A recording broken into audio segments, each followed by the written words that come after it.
Let me switch and ask you about vaccines. I'm curious, how did you come to the position that vaccines were a problem?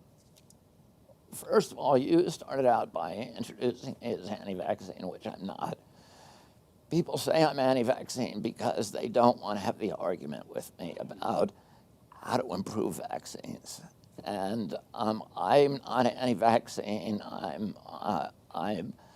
I believe we should have safe vaccines, and I believe we should have robust science, and I believe that we should have independent regulators who are not financially tied to the companies that make our vaccines. So the problem with, there's a couple of problems with vaccines. I had 3 vaccines as a kid. Today's kids get 72. And the reason they get so many is because they're so profitable. And they were made profitable in 1986 when Congress passed a law that said you can't sue a vaccine company. So no matter how toxic the ingredient, no matter how negligent the company, no matter how grievous your injury, you can't sue them, which means that company has no incentive to make them safer. And remember, the 4 companies that make all 72 of the vaccines that are now mandated for our kids are all serial felons. Well, how did you pick this issue, though? That's my question, of all the other issues out there. The reason I picked the issue, it kind of picked me, is that first of all, I was suing a bunch of coal-burning power plants and cement kilns in 2004 for discharging mercury, poisoning all the fish in America. And people started coming up to me at that time, mainly women with children who had intellectual disabilities who were vaccine injured. And they'd come up to me and say, if you're really concerned about mercury exposures to children, you need to look at vaccines. And I didn't want to do it. You know, my family's been involved in the issues of intellectual disabilities for generations. It's something I grew up with, I care deeply about, but I wanted to spend my time protecting water. One of these women came to me on Cape Cod at the end of 2004. She had a big pile of scientific studies, and she put them on my front stoop. And she was a psychologist from Minnesota. Her name was Dr. Sarah Bridges. Her son had been a perfectly healthy boy, got autism from a vaccine. The vaccine court had acknowledged that that was true and given him a $20 million settlement. And she put this pile on my front step, and she said, I'm not leaving here till you read those. And I'm very accustomed to reading science. It's part of my job. I've brought hundreds of lawsuits. They all involve scientific controversy.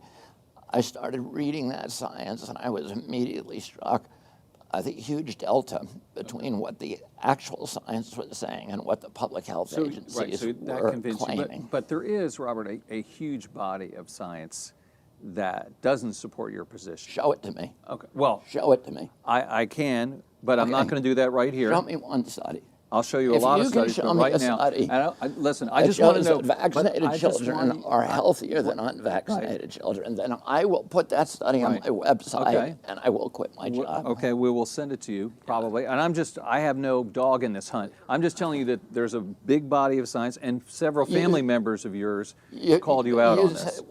So what would you say to them? Not to me. Well, what would you say to them? I've already said to them what I'm going to say to them, which I've written and is published on our website. What I say is, people say there's this huge body of science. What the science consists of is a handful, a tiny handful of epidemiological studies that were written by industry and by the CDC, which is part of the industry. And none of those studies do, all of them are fatally flawed, and I can go through each one with you. And none of those studies do what you would want a study that you wanted to exculpate vaccines to actually do, which is to compare a vaccinated population to an unvaccinated population and then look at health outcomes.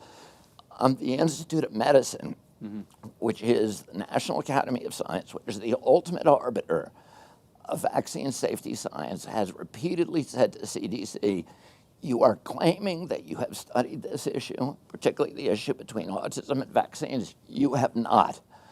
So it's not Robert Kennedy.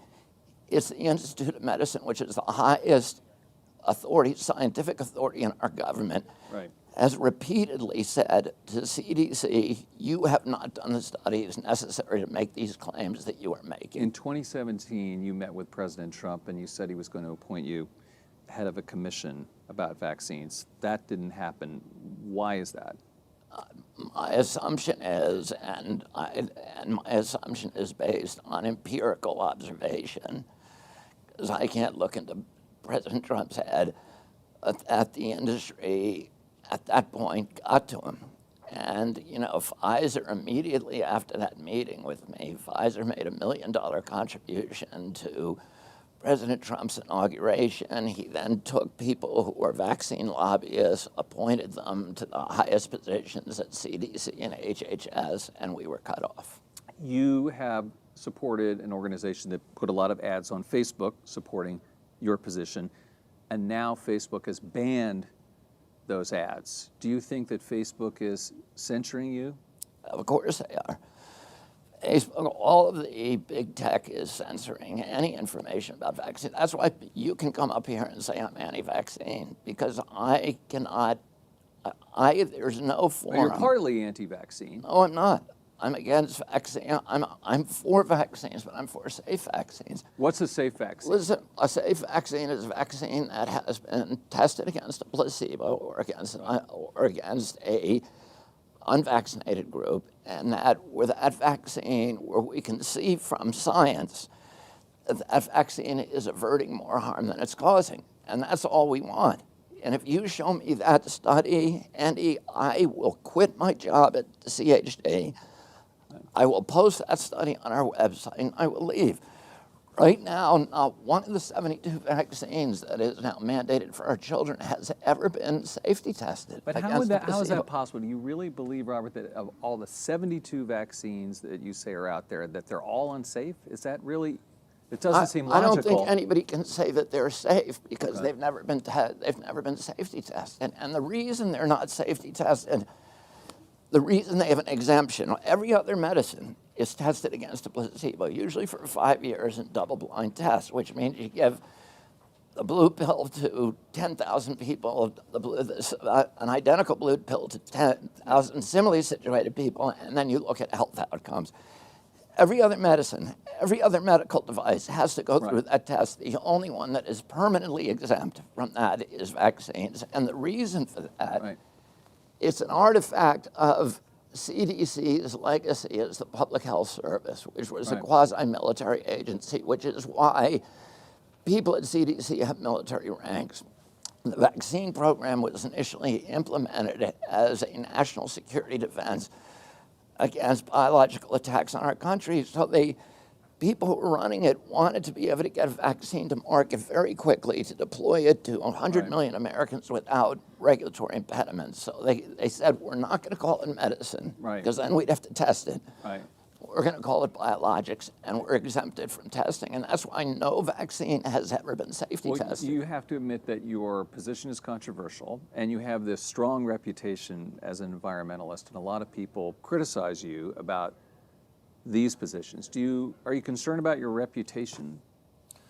Well, of course, I'd rather have everybody love me, but listen, I'm seeing something where we're seeing millions of children badly injured. Listen, here's what HHS says. If you were born prior to 1989, which is the year the vaccine schedule exploded, you have a 12% chance of having a chronic disease. If you were born after 1989, you have a 54% chance. Nobody's explaining, why do all our kids have diabetes, rheumatoid arthritis? Why did autism drop from 1 in 10,000 in your and my generation to 1 in 34 in the vaccine generation? Why did food allergies suddenly appear in 1989? They're all coming from vaccines. And by the way, it's not just me saying it. All those 400 diseases that suddenly became epidemic after 1989, every one of them is listed as a side effect by the manufacturers. Well, some people say the measles epidemic that we've seen over the past few years is because there are not people getting vaccines. So there's that. And answer me this. Why is it that CDC says that 39% of the people who got sick at Disneyland had vaccine-strain measles.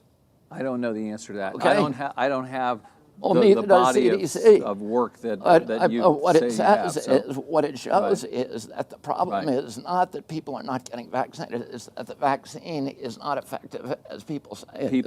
people may disagree with that. Why don't we switch to something